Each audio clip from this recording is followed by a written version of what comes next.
بعض از حمد و ثنا نہایت ہی معزز و محتشم سمیع ذات پیران پیر دستگیر محبوب سبحانی محب ربانی شہباز لامکانی حضرت میرا محی عبدالقادر جیلانی قدس سر العزیز، آپ کی خدمات دینیہ اور آپ کی تجدیدی خدمات، اس حوالے سے کچھ ملحوظات آپ حضرات کی خدمت میں پیش کرنی ہے۔ دعا ہے کہ اللہ کریم مجھے صحیح بیان کرنے کی توفیق عطا فرمائے۔ دوستان ذوقار، جس عقیدت اور محبت سے ہم اولیاء اللہ کا ذکر کرتے ہیں، ان کی یاد مناتے ہیں، اگر ہم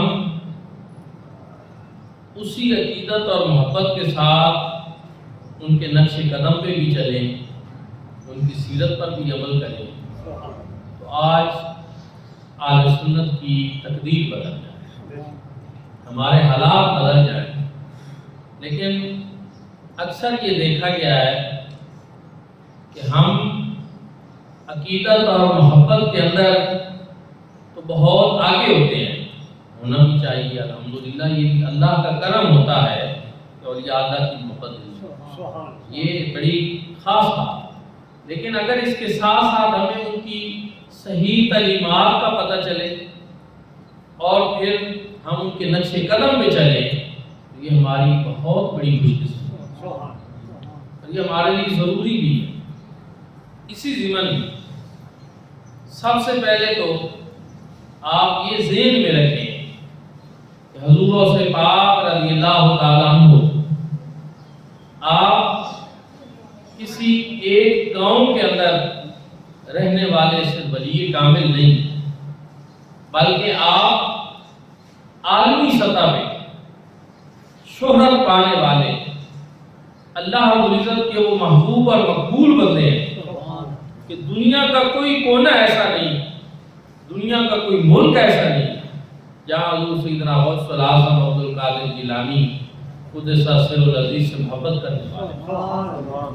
آپ کی تعلیمات سے واقف نہ ہو، آپ سے پیار کرنے والے، یعنی آپ کی شخصیت ایک عالمگیر اور آفاقی شخصیت، اور آپ کا پیغام، آپ کی دعوت، آپ کی جدوجہد وہ بھی آفاقی تھی۔ اور پھر ایک اور چیز کہ آپ جن حالات میں اس دنیا میں تشریف لائے، اگر آپ اس وقت کو دیکھیں 471 ہجری میں آپ کی ولادت باسعادت ہوئی، اس وقت دنیا کا نقشہ کیا تھا، دنیا میں کیا ہو رہا تھا؟ اس وقت یہاں ہمارے بر صغیر میں محمود غزنوی کے جانشین تو موجود تھے، لیکن وہ کمزور پڑ چکے۔ اسی طرح اندلس میں مسلمان تھے لیکن کمزوریاں ظاہر ہو رہی تھیں۔ بغداد میں جو خلیفے تھے وہ آپس میں اقتدار کی جنگیں لڑ رہے تھے، اور اس دور کے جو علماء تھے وہ آپس میں بہم مناظرے، افتراق، انتشار کی ان کی کیفیت تھی۔ عیسائی بیت المقدس کو فتح کر چکے تھے، اب وہ حجاز مقدس پر حملہ کرنے کا سوچ رہے تھے۔ اس وقت قبلہ اول اس کو قابو کر چکے تھے، بیت المقدس پہ فتح ان کو ہو چکی تھی، لیکن وہ اس سے آگے بھی سوچ رہے تھے کہ ہم حجاز مقدس پہ بھی حملہ کریں۔ ان حالات میں اللہ رب العزت نے کرم فرمایا اور حضور سیدنا غوث الاعظم عبدالقادر جیلانی آپ دنیا میں تشریف لائے۔ سنن نبی داؤد کی حدیث پاک ہے، حضور نبی کریم صلی اللہ علیہ وآلہ وسلم نے ارشاد فرمایا کہ ہر صدی کے آخر پر اللہ رب العزت میری امت میں سے ایک ایسے شخص کو بھیجے گا جس کی وجہ سے اللہ رب العزت دین کی تجدید فرمائے، دین کا مجدد ہوگا، دین کی تجدید ہو جائے گی، اور جو دین میں مختلف بگاڑ پیدا ہو چکے ہوں گے وہ ان کو ختم کر دے گا، بدعات پیدا ہو چکی ہوں گی وہ ان کو دور کر دے گا اور دین کو خالص کر دے گا۔ تو اس طرح اس لحاظ سے آپ چونکہ مجدد بھی تھے اور پھر محی الدین آپ کا لقب ہے کہ دین کو زندہ کرنے والا۔ آپ سے پہلے اگر آپ دیکھیں تو کسی نے اس لقب کو اختیار نہیں، یہ لقب حضور سیدنا غوث العظم سے پہلے کسی کو نہیں دیا، یہ آپ کے ساتھ خاص ہے۔ آپ نے حضور نبی کریم صلی اللہ علیہ وآلہ وسلم کے دین کو زندہ کرنا۔ پھر ایک اور بات، حضور علیہ السلام نے ارشاد فرمایا، جس کو محدثین نے اس روایت کو نقل کیا ہے، مولانا انور شاہ صاحب کشمیری نے بھی اس کو نقل کیا ہے، اور بھی کئی جگہوں پر محدثین نے بیان کیا ہے کہ حضور علیہ السلام نے فرمایا 5ویں صدی میں ہجری میں میری امت پر آفتوں کی ایک چکی چلے، اگر یہ اس میں سے نکل گئے تو پھر کچھ عرصے کے لیے ان کو استحکام نصیب، اور سب کہتے ہیں کہ یہ وہی دور تھا امت مصطفیٰ صلی اللہ علیہ وآلہ وسلم پہ، ایک مشکل دور، مصائب تھے، مشکلات تھی، لیکن کہیں کوئی ایسی شخصیت نہیں نظر آتی، دوستانی ذکر ایسے حالات میں اللہ رب العزت نے حضور سیدنا غوث العظم عبد القادر جیلانی، آپ نے تعلیم حاصل کی، بغداد میں آپ تشریف لے گئے، اور پھر اس کے بعد آپ کے وجود مسعود کی برکت سے بہت ساری پوری دنیا میں تبدیلیاں رونما ہونا شروع کہ ایک تو آپ کے شاگرد جو ہیں، آپ کے تلامذہ جو ہیں، جن کو آپ نے علم دین پڑھایا، وہ پوری دنیا کے اکناف و اطراف میں پھیلنا شروع، انہوں نے وہ جو دین کے اندر بگاڑ کی صورتیں تھیں، دین کے اندر مختلف چیزیں شامل کی جا رہی تھی، بدعات کا ظہور ہو رہا تھا، اور آپس میں باہمی جھگڑے اور مناظرے تھے، آپ کی ہستی کی وجہ سے اور آپ کے شاگردوں کی وجہ سے وہ سارے سلسلے ختم ہونا شروع، اور پھر جو خلفاء قبضے کرتے تھے، اقتدار کی جنگ ان میں ہوتی تھی، اور ہر روز ایک نیا خلیفہ اپنا جمعے پہ اپنا خطبہ پڑھاتا تھا، جب آپ تشریف لائے تو ایسا ایسا وہ سلسلہ بھی بڑی پرکاش ظاہر ہوئی آپ کی ہستی سے کئی طرح، اور وہ جو شیعہ اور سنی کے مناظرے ہوتے تھے، اور حنبلی اور اشری کے مناظرے ہوتے تھے، معتزلہ فرقے کے جو سلسلے تھے، وہ سارے بھی ایسا ایسا ہو گئے۔ پھر پوری دنیا کی نظریں حضور غوث پاک رضی اللہ تعالیٰ عنہ کی طرف ہوتی، جب بھی کسی نے رہنمائی لینی ہوتی دنیا بھر سے لوگ بغداد کر ہوتے، صاحبان علم آپ کی بارگاہ میں حاضر ہوتے۔ میں اس دور کے بارے میں پڑھ رہا تھا کہ جن کے پاس علم ہوتا تھا ساتھ ان میں بڑا غرور اور تکبر بھی ہوتا تھا، اور اس دور میں جو علماء کی مسندیں لگتی تھی، جہاں بیٹھ کر وہ علم دیتے تھے، تو وہاں بڑے ریشمی جوبے پہنتے تھے اور بڑے کاٹ پاٹ سے بیٹھ کر وہ ایک علم کا سلسلہ کرتے تھے، اس میں ساتھ ذہنی شان و شوکت بھی ہوتی تھی۔ لیکن جب آپ بغداد میں تشریف لے گئے، حضرت امام محمد غزالی بھی اس دور میں تھے، لیکن آپس میں براہ راست امام غزالی نے آپ سے کوئی اس طرح تو اخذ فیض نہیں کیا، لیکن آپ کی برکات سے یہ ہوا کہ امام غزالی جیسی ہستی بھی انہوں نے ریشمی چوغے پہننے چھوڑ دی۔ پھر جو سلوک اور طریقت کے سلسلے ہوتے ہیں، جو صوفیاء کے طریقے ہوتے ہیں، سب نے ان کو اختیار کرنا شروع کیا، اور اس کی بڑی برکات ہوتی ہے۔ میرے بھائیوں اور دوستوں، علم جب اس میں تکبر ہو تو وہ پھر علم نافع نہیں ہوتا، اس سے مخلوق خدا کو اتنا فائدہ نہیں ملتا۔ ٹھیک ہے، اس عالم کی تو ایک بڑی ٹھاٹ بات بن جاتی ہے، اتنا علم رکھتا ہے، اتنی بڑی ہستی ہے، لیکن مخلوق خدا کو نفع رسانی نہیں ہوتی، لیکن حضور سیدنا غوث الاعظم جب گئے تو آپ تو علم کے بحر بے کنار تھے، حضور نبی کریم صلی اللہ علیہ وسلم کے علوم کے وارث تھے، اور محبوب کریم صلی اللہ علیہ وآلہ وسلم کے ایک نیب کی حیثیت رکھتے، تو آپ کے وہاں جانے سے علماء کے طریقے ہی بدل گئے، مجلسوں کے رنگ ہی بدل گئے، اور علمی تفاخر جو ہے وہ ختم ہو گیا، اور علم کے ذریعے تبلیغ دین کا سلسلہ شروع، علم کے ذریعے لوگوں کو اللہ کی طرف راغب کرنے کا سلسلہ شروع، علم لوگوں کو توڑنے کی بجائے لوگوں کے دلوں کو جوڑنے کے لیے استعمال ہو، اور ایک بڑی تبدیلی آئی۔ دوستان ذکر آج بھی جب ہم اپنے ارد گرد کے حالات دیکھتے ہیں تو ہمیں یہی سمجھ آتی ہے کہ آج بھی اگر ہم یہ چاہتے ہیں کہ ہمارے حالات بدلیں تو ہمیں ان بزرگان دین کے طریقے کو اپنا دیکھنا ہوگا کہ کس طرح اللہ کے بندوں نے ان مشکل حالات میں اتنی بڑی تبدیلیاں پیدا کی۔ دوستان ذکر پھر حضور سیدنا غوث الاعظم عبد القادر جیلانی وہ ہستی ہیں کہ جن کے اوپر آپ کی سمانے لکھنے والے کوئی عام علماء نہیں، بڑے بڑے محدثین نے آپ کی سیرت پہ کتابیں لکھی۔ اس سے پتہ چلتا ہے کہ ان کا ایسا علمی مقام تھا جس کے سامنے زمانے کے بڑے بڑے علماء نے گھٹنے ٹیکے، اور اللہ رب العزت کی ایک خاص توفیق آپ کے ساتھ تھی۔ اور میرے بھائی اور دوستو پھر اس کے نتیجے میں کیا ہوا؟ حضور سیدنا غوث الاعظم عبد القادر جیلانی نے جو افراد سازی کی، اس بات کو سمجھنا، آپ نے کتابیں بھی لکھی، آپ نے دروس بھی دیے، تبلیغ دین بھی کی، ساتھ افراد بھی تیار کی۔ جو آپ نے افراد سازی کی، جو آپ نے لوگوں کی کردار سازی کی، جو آپ نے لوگ تیار کیے، ان کے اثرات پھر آپ کے فوراً بعد ظاہر ہونا شروع۔ آپ کا وصال ہوا تو آپ کے وصال کے تھوڑے عرصے بعد ہی چنگیز خان اور ہلاکو خان مسلمانوں کے اوپر ایک آفت کی صورت میں جو ہے وسط ایشیا سے اٹھے، اور انہوں نے تباہی بلا دی، قتل و غارت گری کر دی۔ تو اس دور میں، یہاں میں تفصیل میں تو نہیں جاتا، لیکن جلال الدین خارزم جو ہے وہ ان کا مقابلہ کرنے لگا، ایک جگہ پہ اس نے اپنا گھوڑا جو ہے وہ منگولوں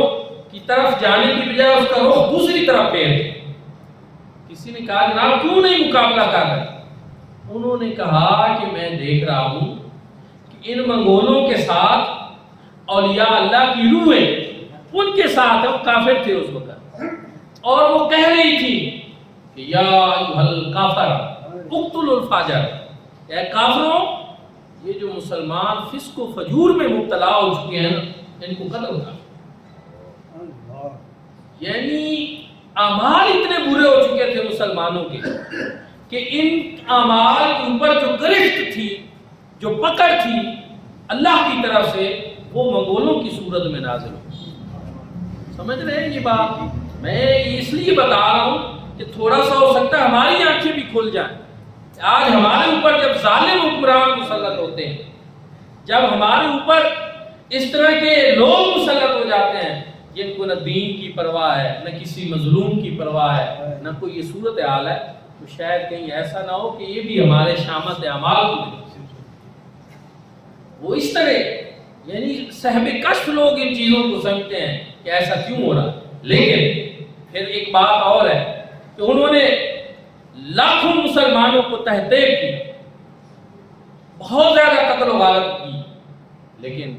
حضور سیدنا غوث الاعظم عبد القادر جیلانی کے سلسلے کے ایک قادری بزرگ تھے خراسان، وہ گئے، ہلاکو خان کا بیٹا تھا، تگودار خان اس کا نام تھا، اس کے پاس چلے گئے، اس کو تبلیغ دین کرنا چاہتا۔ اس نے آگے سے کہا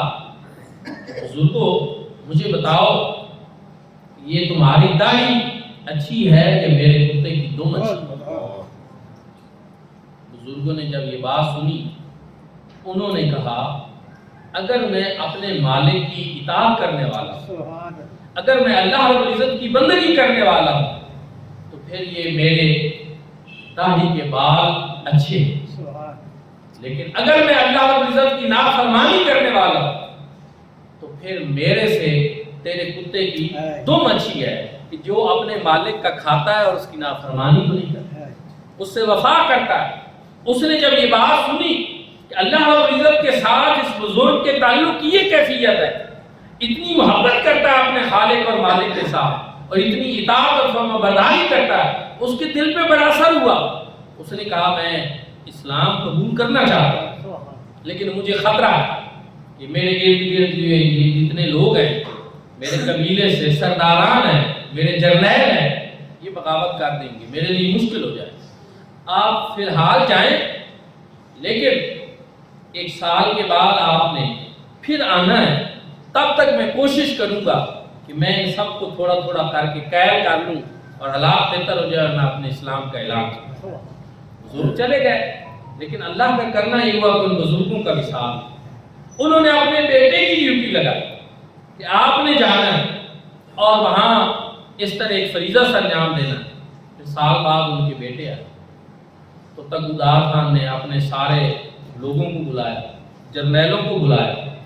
اور ان کو بتایا کہ یہ اس لیے آئے ہیں، اور پہلے بھی وہ کوشش کرتا رہا سال بھر، تو باقی جتنے لوگ تھے وہ سارے جو ہیں مان گئے۔ ایک اس کا سردار تھا، اس نے کہا بھئی بات یہ ہے کہ ہمیں تو یہ روحانیت کیا ہوتی ہے، دین کے سلسلے کیا ہوتے ہیں، ہمیں تو ان چیزوں کا نہیں پتا، ہم تو جنگجو ہیں، ہم سپاہی ہیں، ہمیں تو یہ پتہ ہوتا ہے کہ جس میں طاقت زیادہ ہو اس کی بات مانی جائے۔ اگر یہ بزرگ میرے ساتھ کشتی کر لیں اور مجھے گرا دیں تو پھر میں ان کی بات مانوں۔ تو تگودار خان نے کہا نہیں، ان کی عمر زیادہ ہے، بزرگ ہیں اور تم جوان آدمی ہو، تمہارا کام اور ہے، ان کا اور ہے، ایسا نہیں کرنا چاہیے۔ لیکن بزرگوں نے کہا نہیں، میں یہ کام بھی کروں۔ اس سے پہلے میں یہاں یہ بھی بتا دوں، آپ کو پتہ ہونا چاہیے کہ حضور نبی کریم صلی اللہ علیہ وآلہ وسلم نے بھی ایک رکانہ پہلوان سے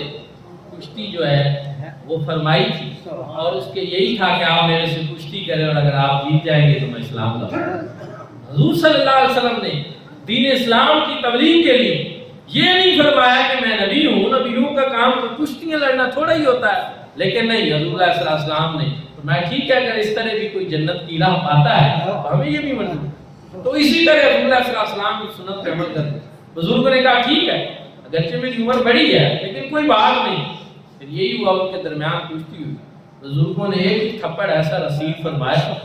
کہ وہ زمین پہ گر گئے، ان کو ہوش ہی نہیں آ رہا تھا۔ انہوں نے فوراً ہی اٹھے اور معافی مانگی اور اسلام قبول کر لیا۔ دوستان کا یہاں میں یاد کرنا چاہتا ہوں کہ وہ منگول، وہ تتاری جنہوں نے لاکھوں مسلمانوں کا قتل عام کیا، جن کو مسلمانوں کی فوجیں اور سپہ سالار روک نہیں پاتے تھے، حضور غوث پاک کے تربیت یافتہ ایک بزرگ نے جا کر ان کی تقدیر بدل۔ وہ مسلمان ہو، اسلام کی خدمت کرنے لگے، اور اس تگودار خان کا نام جو ہے وہ احمد رکھا گیا، اور ان کی وجہ سے پھر باقی اور بھی جو منگول اور تتاری ہیں وہ بھی مسلمان ہونا شروع ہو۔ تو میرے بھائی اور دوستو، یہ چیز ہے اللہ والے جو تاثیر رکھتے ہیں، ان کی زبان میں جو تاثیر ہوتی ہے، ان کے کلام میں جو تاثیر ہوتی ہے، اور وہ کام جو کر سکتے ہیں، پھر وہ بڑے بڑے جرنیل نہیں کر سکتے۔ اور پھر یہی وجہ حضور غوث پاک رضی اللہ تعالیٰ عنہ کی تربیت یافتہ لوگ، خیر یافتہ لوگ، انہوں نے جب سلطان صلاح الدین ایوبی اٹھے، نور الدین زنگی اٹھے، ان کی فوج میں کون لوگ تھے؟ وہ وہی تھے جو حضور غوث پاک رضی اللہ تعالیٰ عنہ کے مرید، تربیت یافتہ تھے، فیض یافتہ تھے، اور جن کے پاس ایک روحانی قوت بھی تھی، اور اس کے نتیجے میں اللہ رب العزت نے پھر بیت المقدس کو بھی عطا کیا۔ دوستان کا اسی طرح حضور سیدنا غوث العظم عبد القادر جیلانی کے وہ جو فیض یافتگان تھے، انہی میں سے ہی محی الدین ابن عربی بھی تھے، شیخ اکبر جن کا لقب ہے۔ اور شیخ اکبر وہ ہستی ہیں کہ جن کی فیض کی وجہ سے اللہ رب العزت نے مسلمانوں کو سلطنت عثمانیہ عطا، اور وہ بھی اصل میں فیض حضور سیدنا غوث العظم عبد القادر جیلانی، حضور غوث پاک ہے۔ اتنی استحکام میں اب بھی سوچتا رہتا ہوں کہ مثلا خانقاہیں بنتی ہیں 2 3 4 سجادہ نشین تک تو وہ بڑا اچھا کام چلتا ہے، پھر کمزور ہو جاتا ہے، یعنی 100 200 سال بعد کمزوری آ جاتی ہے۔ کوئی ملک بنتا ہے، اس میں کوئی خاندان حکمران آتا ہے، صدی 2 صدی اچھے گزرتے ہیں، پھر کمزور ہو جاتا ہے، پھر نیا خاندان آ جاتا ہے۔ لیکن آپ سوچیں کہ 650 سال پوری دنیا کے اندر 3 بڑوں اعظموں پہ حکومت کرنے والے لوگ، وہ کون تھے؟ وہ تھے جن کے پیچھے حضور سیدنا غوث الاعظم عبد القادر جیلانی کا فیض تھا، حضور غوث پاک رضی اللہ تعالیٰ عنہ کی تعلیمات کا اثر تھا، آپ کی روحانیت کا اثر تھا، اور آپ کے فیض یافتگان کا اثر تھا، جو پوری دنیا نے دیکھا۔ اور دوستان ذکر یہاں بڑے صغیر میں بھی اسی دور میں پھر غوری آئے، غوری خاندان آئے، اور ان کے ساتھ جو تعاون کیا وہ حضرت خواجہ معین الدین چشتی اجمیری غریب نواز نے۔ اور بعض اصحاب تاریخ نے لکھا ہے حضور سیدنا غوث اعظم عبد القادر جیلانی اور حضرت خواجہ معین الدین چشتی اجمیری رحمۃ اللہ تعالی علیہ، یہ دونوں آپس میں خالہ صاحب، آپس میں ایک قریبی رشتہ بھی تھا، ایک قریبی تعلق بھی تھا، اور فیض کے سلسلے بھی آپس میں اس طرح تھے کہ جب حضور غوث پاک رضی اللہ تعالیٰ عنہ نے اعلان کیا تھا کہ قدمی حاضر اللہ رغبت کل ولی اللہ، کہ میرا یہ قدم یہ تمام اولیاء اللہ کی گردنوں کے اوپر ہے، حضور حضرت حضرت خواجہ معین الدین چشتی اجمیری خراسان کی پہاڑیوں میں ماہو عبادت تھے، انہوں نے اپنی گردن جھکا دی اور فرمایا کہ آپ کا یہ قدم اللہ راسی بعینی، میری صرف گردن پہ نہیں، میرے سر آنکھوں پہ۔ اور اس کے نتیجے میں حضور غوث پاک رضی اللہ تعالیٰ عنہ نے ارشاد فرمایا کہ آج غیاث الدین کے بیٹے نے اتنی تواضع کی ہے، اتنی عاجزی کساری کا مظاہرہ کیا ہے کہ اس کے نتیجے میں ہم نے ان کو ہندوستان کی بادشاہ بنایا۔ اور آج بھی آپ دیکھیں حضرت خواجہ معین الدین چشتی اجمیری غریب نواز وہ ہیں جن کے بارے میں انگریز نے رپورٹ دی تھی اس دور میں، ہندوستان میں اگر بادشاہت ہے تو وہ ایک ہی شخص کی ہے، اور وہ زمین کے اوپر نہیں بادشاہت کا رہا، وہ قبر کے اندر جو ہے بادشاہت کا رہا۔ اور حضرت خواجہ معین الدین چشتی اجمیری جو اپنے مزار سے بڑے صغیر کے اوپر حکومت کر رہے ہیں، لوگوں کے دلوں کے اوپر حکومت کر رہے ہیں۔ دوستان ذکر اور یا اللہ کی سب سے بڑی خوبی یہ ہے کہ دنیا کے جو جرنیل ہوتے ہیں، سپہ سالار ہوتے ہیں، فوجی حکمران ہوتے ہیں، وہ لوگوں کے سر کاٹتے ہیں، سر نگوں کرنے کے لیے ڈراتے ہیں لوگوں کو، لاکھوں لوگوں کو تہ تیگ کرتے ہیں تاکہ لوگوں کے اوپر ہماری دھاک بیٹھ جائے، لیکن ان کا کام نہیں بنتا۔ اللہ والے لوگوں کے سر نہیں کاٹتے، ان کے دلوں کو مسخر کرتے ہیں۔ محبت کی دنیا سے، محبت فاتح عالم ہے، اور یا اللہ نے ہمیشہ محبت کو اپنایا ہے، محبت کو فروغ دیا ہے، اور اس کے نتیجے میں اللہ رب العزت ان کو ایک ایسی بادشاہی عطا فرماتا ہے، زندہ ہوں تب بھی ان کی بادشاہی ہوتی ہے، اس دنیا سے چلے جائیں تب بھی ان کی بادشاہی ہوتی ہے۔ تو دعا ہے اللہ کریم ہم سب کو بھی ایسے بزرگان دین کے نقش قدم پہ چلنے کی توفیق عطا فرمائے، اس سیرت طیبہ کو سمجھنے کی توفیق عطا فرمائے، جو ان کا مشن تھا اس پہ اللہ رب العزت ہم سب کو بھی کام کرنے کی توفیق عطا فرمائے۔